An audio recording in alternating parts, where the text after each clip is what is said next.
Ano nga ba ang itsura ng paraiso? Maraming paglalarawan na ito ay lugar na payapa, maligaya, maganda, puno ng kalikasan, nagsasama ang tao at hayop na pinalilibutan ng tubig at taniman ng mga bulaklak. Well, hindi na daw kailangan pang mahanap yan sa kabilang buhay. Dahil now pa lang, binubuo na ang Arden Langit sa Lupa. Lugar kung saan hahaba ang buhay? Meron ba niyan? Sa totoo lang, achievement na may tuturing ang pagkakaroon ng long life. Kaya naman daw ma-achieve ito kung tutusin. Nasa tamang lifestyle lang o paraan ng pamumuhay at lugar kung saan tayo titira, nakabase ang posibilidad ng mahaba-habang buhay. Yun nga lang, iilang bahagi lang ng mundo ang biniyayaan daw ng ganitong klasing mga lugar. Kasama na dito ang ilang mga isla sa bansang Italy, Greece, Japan, Costa Rica at ilang bahagi ng Amerika. Pero dito sa Pilipinas, pwede bang magkaroon ng ganyan? Hindi kalayuan sa Metro Manila, may isang komunidad ngayon na dinedevelop ang tawag Arden Botanical Estate sa Tansa, Cavite. Agad mararamdaman dito ang probinsya feels, stress-free at freshness ng paligid.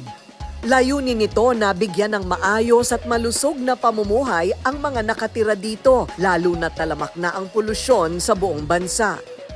Paano nabuo itong konseptong ito ng Arden Botanical?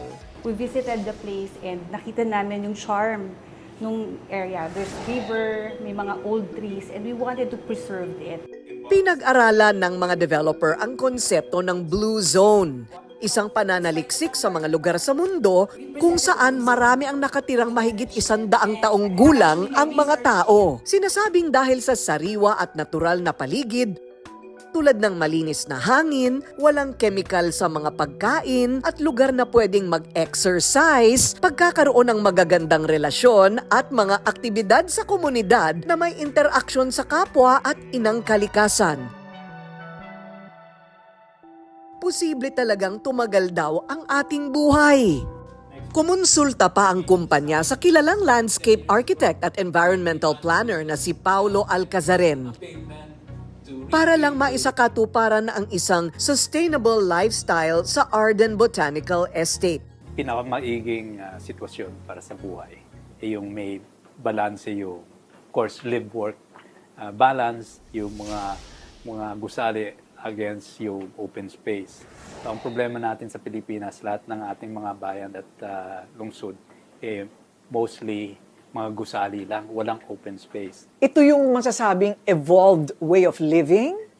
Yun ba ang matatawag natin sa konseptong ito?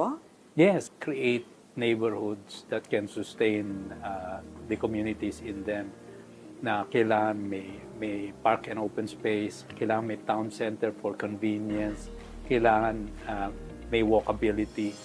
Wow! Development stage pa lang. Eto na, life na. Nakaka-relax talaga ang paligid dito sa Arden Botanical Estate. Napapaligiran ng mga bundok, ang daming bulaklak, ang daming mga puno, may lawa, at presko ang hangin. Eto nga, kape-kape habang napapalibutan ng mga bulaklak.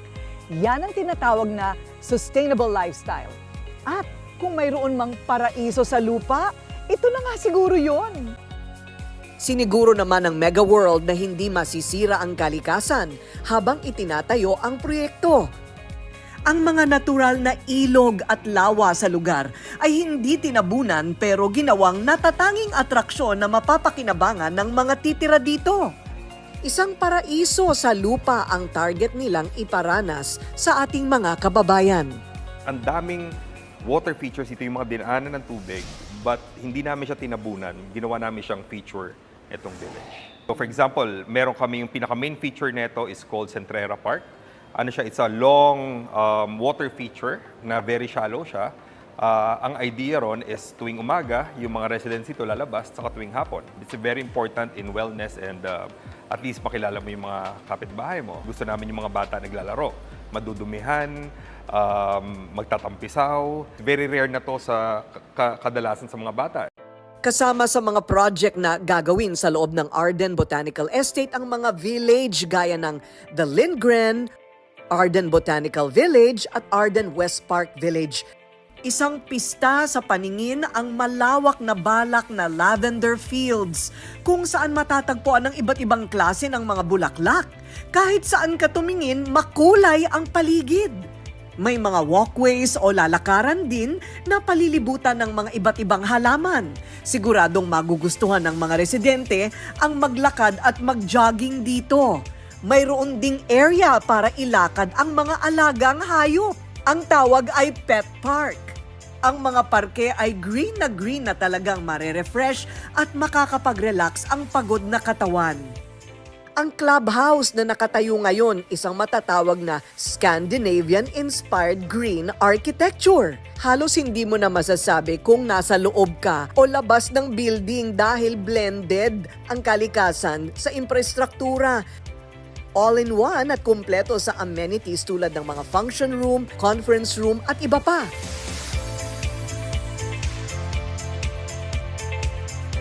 Ayon naman kay Dr. Lopez, posible na may mga blue zone sa Pilipinas na hindi pa natutuklasan. Pwede itong i-develop at gawing tirahan. At kung saan pwedeng humaba pa ang buhay nating mga Pinoy. These are communities that their intention is to have more centenarians among their population. So they're trying to make sure that the people's diet and lifestyle and camaraderie or community is being given more importance. Dagdag din ng wellness doctor, huwag kalimutan ng mental health at holistic care sa ating sarili. Kaya may rekomendado din siyang mga tips na dapat ikonsidera. Karamihan sa atin ay hindi na kumakain ng masyado ng gulay. So we end up with deficiencies and it leads to symptoms gaya ng high blood pressure. Patunay na hindi lang yung kumbinyente ang dapat isaalang-alang sa paghanap ng bahay na titirhan. Mahalaga na isama rin ang maayos na kondisyon ng paligid. So Corina, kung pipili ka rin naman ng lugar na titirhan, syempre pipiliin mo na kung saan hahaba ang buhay mo. Tama, correct ka dyan, Yes. di ba? At nandito lahat yan sa Dito inyong development. Correct, sa Arden Botanical Estate. Sabi nga nila, life is not just existing, but living. At makukuha lang ang pinapangarap na long life kung pipili tayo ng maayos at dekalidad na lifestyle at tirahan. Take note, huwag tipirin ang sarili. Pag-ipunan dahil deserve nating lahat ang magkaroon ng #BestLife.